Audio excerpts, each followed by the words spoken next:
Good evening, everybody, and welcome to my channel. My name is Rainer. This is Rainierbooks. It is the second Mishmash of the year 2023. Let's get this started.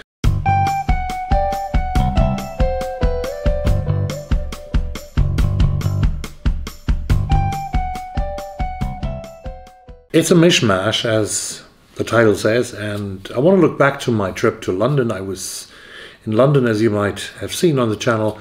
I made like 2 or 3 videos there. I came back home last week on Tuesday, early Wednesday morning. The flight was super delayed because London was kind of frosty. It was icy in London, it was cold, and the wings of the airplanes were full of ice, and they had to de-ice. And there was a long queue for de-icing, which made us, I think, 100 minutes late, starting from London and arriving here at home in my little home in Farstar around 2:30, 2:30 in the morning. But as always, London is always a great experience for me. It is a beautiful city. It's a mega city. It's one of the biggest cities that we have in Europe, besides Paris, besides Moscow. Moscow is, for apparent reasons, just right now not a goal for traveling for many people in the so-called West. I've always mixed things when I go to London. I never only go to the places that most of the regular tourists go. The regular tourists, they go to all the beautiful sites of London, of the old London as well, of Hyde Park. They walk through Hyde Park, they look at Buckingham Palace, or I don't know, Downing Street number 10 if there's something to look at. They go to Regent's Park, to Tate Modern, the gallery at the Thames River, and to other places, to Big Ben and to St. Paul's Cathedral. I don't do that in a great way. I always watch some places, at least, that are like common goals when you go to London.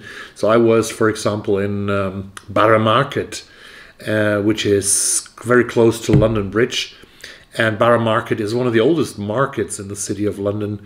It is a place where you get a lot of beautiful foods. You have one of the best coffee shops in the world. I'm sure that it's one of the best coffee shops in the world. That would be Monmouth Coffee. You pay a lot of money for their coffee. They always get it from small farms in Africa or in Latin America or in Middle America as well. So in Central America, but small farms. But the coffee is very exquisite. It tastes beautifully. It's one of the best, always the best coffee that I've ever drank. And this time I bought 500 grams of an Ethiopian coffee, I believe, but it costs a lot of money. I think I paid 17 British pounds, which goes for like almost $20 for 500 gram, and 220 crowns maybe here in Sweden. So Monmouth Coffee is a beautiful thing. I also went to, for those of you who still eat meat, I'm in that generation where it's not many people are vegetarians. I still eat meat, but less than before, definitely less than before.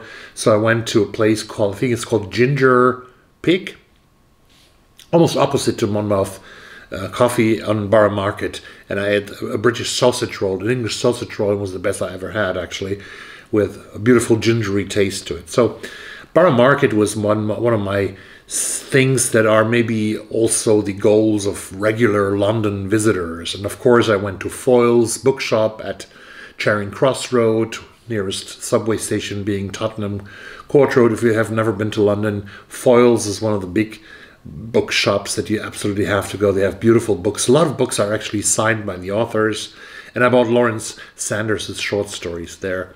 But in bookish terms, I went to Rochester, which is 75 minutes away from London, where you can take a train to Rochester from St. Pancras International, from Victoria Station, and I think even from Paddington, but I'm not so sure. So be careful if you want to go from Paddington, but Victoria Station and St. Pancras work.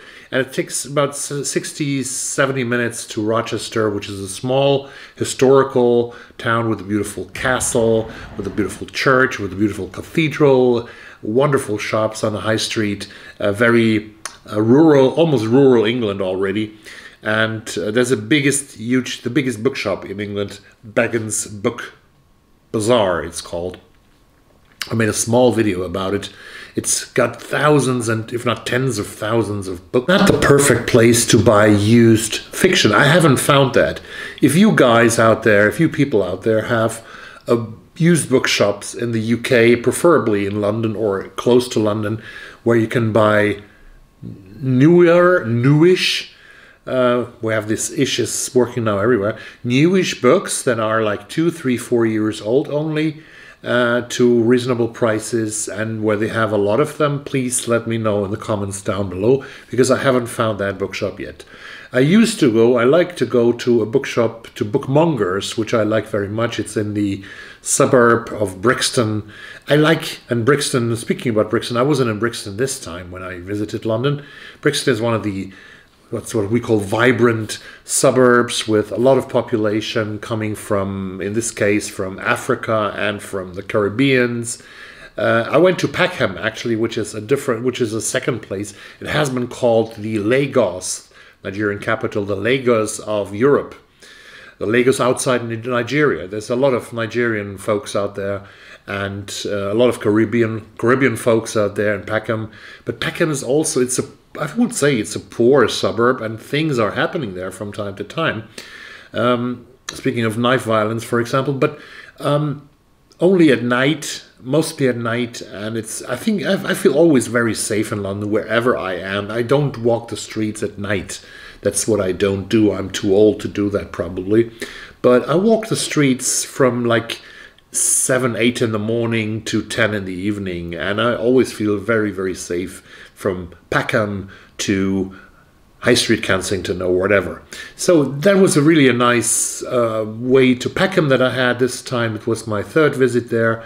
And the problem is with places like Peckham, which is very black community there, is that there are smaller entities, small units of Peckham get a little bit more gentrified. But on the other hand, these places are marvelous. I was at a parking house. I think they have 5 stores of a former parking lot, which is called Peckham Levels, which is a cultural house with a lot of food stores and tattoo and agencies who deal in the arts and literature.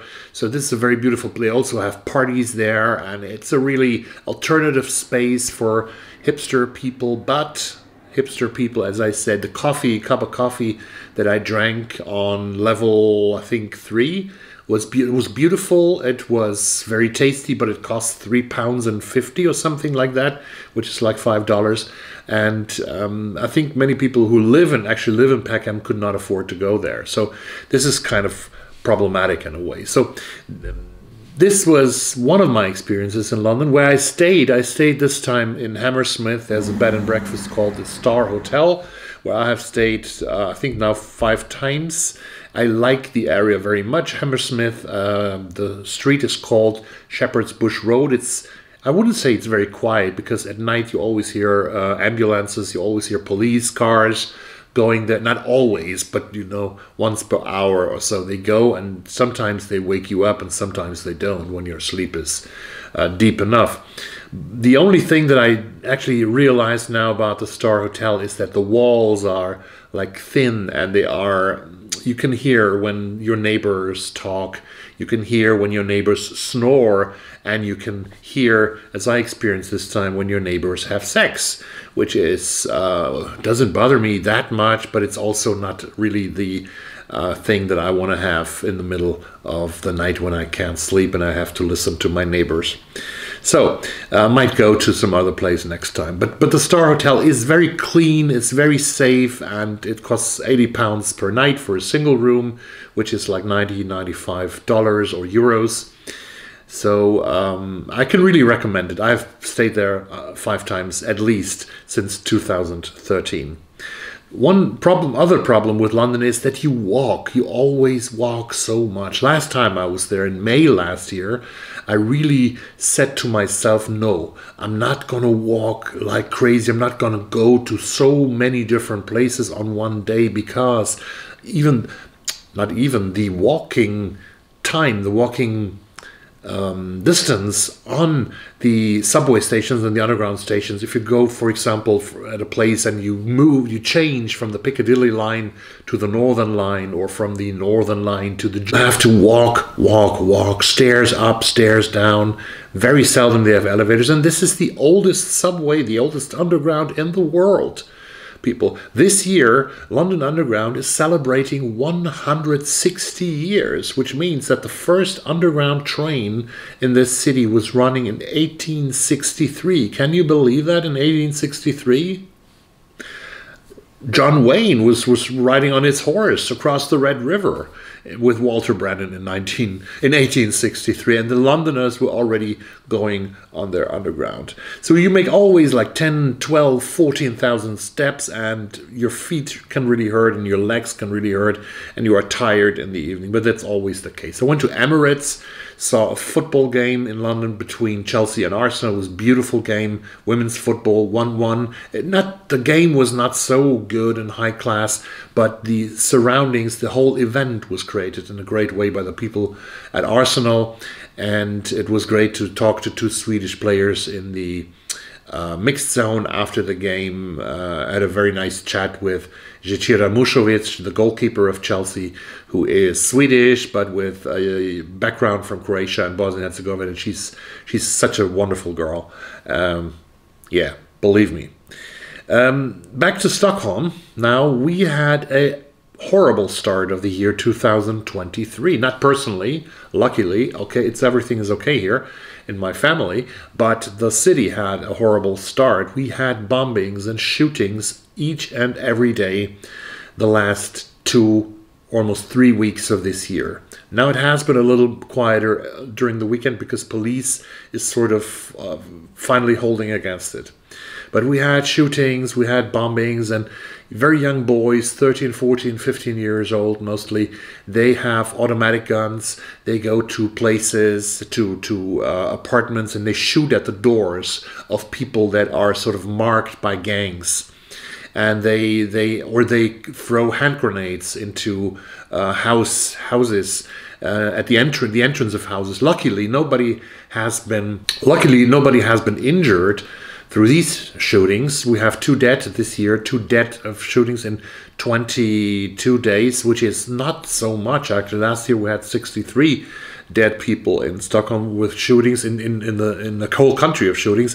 And if you compare that to the United States, I looked at the gun violence archives here in the US, and it shows that already 1,174 homicides were committed in the US by guns, and 1,518 suicides were inflicted by shotguns and guns since January the 1st. This is incredible, but for Swedish relations it's really hard, and we have a huge problem with integration, with really giving those young boys a good education, with accepting them into our society and giving them some meaning and giving them some meaningful things to do. And that's the great task of the next years. And I think Europe is going to have a lot of problems if we don't manage this.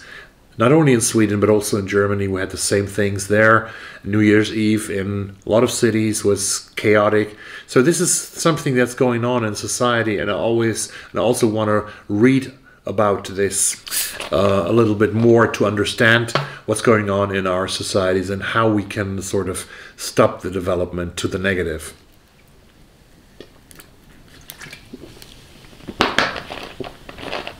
I'm reading 2 books currently. One is, and I have to turn them in. I have some books here from the library.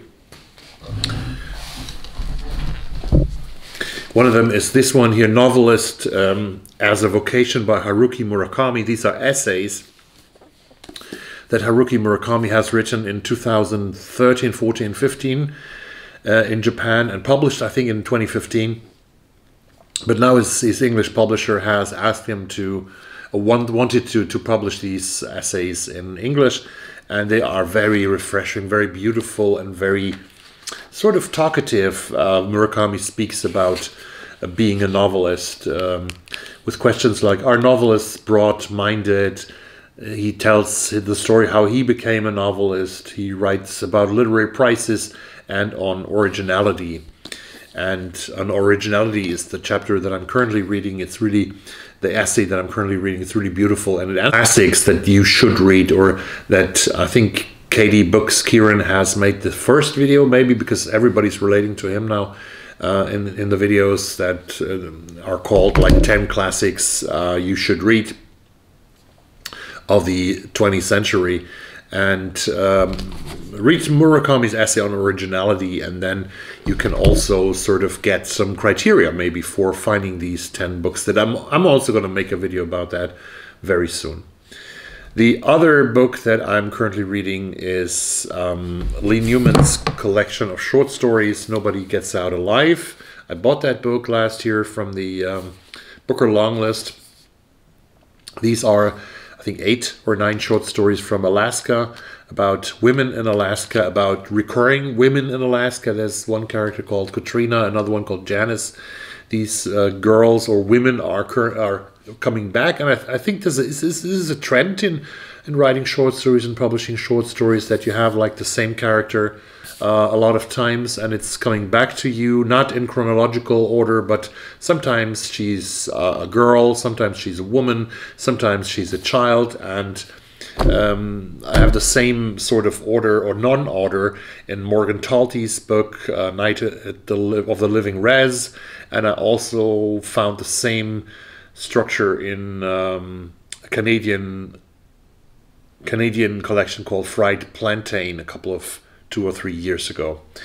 The third book that I have to read, because the library gave me only 14 days to do so, is by a novel by a Nobel Prize laureate, a Nobel Prize winner. I think he won this in 2015. And I got the Swedish translation here. It's the French author Patrick Modiano. I love the cover. I love this cover. Of the Swedish edition, the book is called Chevreuse. And it's a very short novel. And it's about a man called Jean Bosmans, who's the alter ego of the author Patrick Modiano. And he is looking back on his life in different kinds of time perspectives, and about words. It's also about words, about things that we keep in our memory and things that we forget. And this is Chevreuse, where he as a child was living for a couple of months, I think, only. And Bosmans, the alter ego of Modiano, is remembering Chevreuse in this book. Very philosophical novel, it seems, but also a very easy read. It's not difficult to read, this one, and it's beautiful. And it has been compared, I haven't read it, but it has been compared to the Search of the Lost Time by Marcel Proust, in a way. I don't know. This is a translation by Anna Sävlund, Os Radios, 2014. Modiano won the Nobel Prize. That was it for today. What are you reading? What are you doing right now? Please let me know in the comments down below. I'll see you soon with another video. Thank you very much for today, and bye-bye.